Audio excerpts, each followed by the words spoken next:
I am a total movie maniac. I'm the pirate captain, and I'm here for your gold.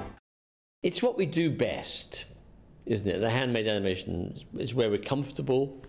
We're very experienced now. A great team that's been built up over 30 years. A very, very skilled team. It's fun to do.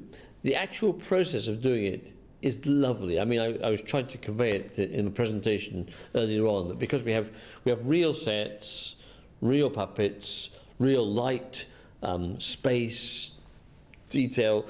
The artists, we have artists working all over the studio. There are people covered in paint, which I think that's always a good sign, and people working with their hands the whole time. And it's a very dynamic environment. There's a lot of energy in the studio, so I like that.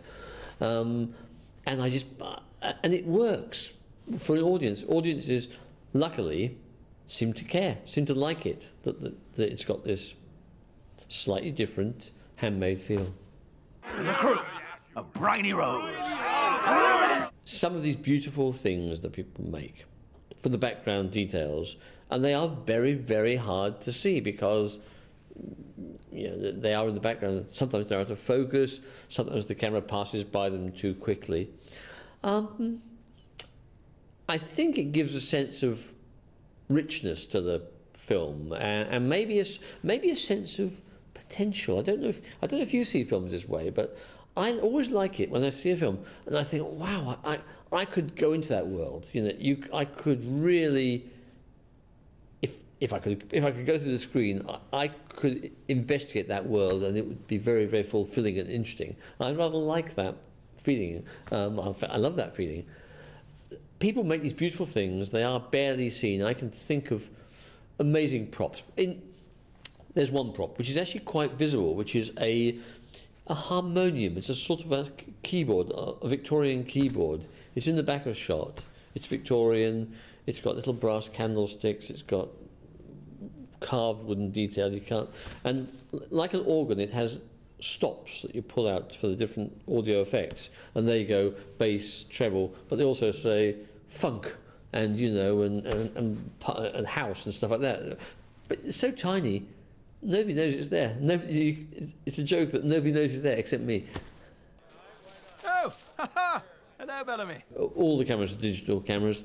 They look like an old-fashioned SLR camera. It's terrible actually, because in the old days, when you came into the set, you'd have the model there, the beautiful set, the lights, and then the camera. And the camera was a movie camera with Mickey Mouse ears on top. That was how it was for years. And now it's all. Now you look around, where's the camera? That's just that thing, just that little stills camera. However, having said that, it makes production really easy, so much easier. I love it. I love it because you can fix most mistakes now digitally, which is very helpful. You can fix mistakes. You can support your characters. Like if they're running, the classic thing is if something's running, the feet hardly touch the ground, so you can support your character on a big metal rig, which is completely visible at first, and then just digitally paint it out afterwards. And practically, the studio runs in a very different way.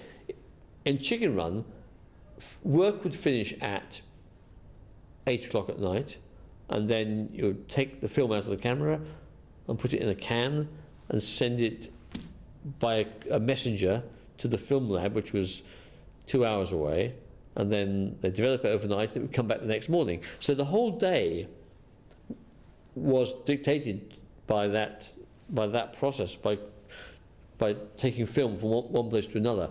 And now, in the digital era, a shot can finish any time of the day or night, and if it looks okay, it is okay. So it's a very that's really helpful. I mean, it sounds like a technical detail, but it saved us weeks and weeks and weeks.